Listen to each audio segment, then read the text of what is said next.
ఈరోజు నీ విశ్వాసానికి ఒక బహుమానం ఉంది, నీ ప్రార్థనకు ఒక బహుమానం ఉంది, నీ భక్తికి ఒక రివార్డు ఉంది. కృంగిపోవద్దు, అధైర్యపడొద్దు. దేవుడు నీ కొమ్మును హెచ్చించిపోతున్నాడు. ఆయన హెచ్చించే దేవుడు, ఘనతనిచ్చే దేవుడు ఆయన. ఎక్కడెక్కడైతే నువ్వు అవమానించబడ్డావో, ఎక్కడైతే నీ తల దించబడిందో, ఎవరెవరైతే నిన్ను తక్కువగా మాట్లాడారో వారి మధ్యే దేవుడు నేను హెచ్చించి తన ఔన్నత్యాన్ని నిలబెట్టుకోవాలని దేవుడు చూస్తున్నాడు.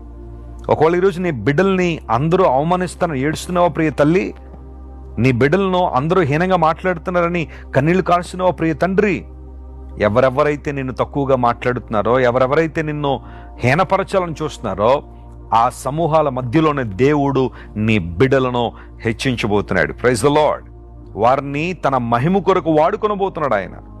ఎవరెవరైతే ఈరోజు నీ పిల్లల్ని లేదా నీ సంతానాన్ని చూసి హేళన చేస్తున్నారో ఒకరోజు వాళ్లే వారిని చూసి దేవుని స్తుతించేంతగా, దేవుని గణపరిచేంతగా దేవుడు వారిని నిలబెడతాడు.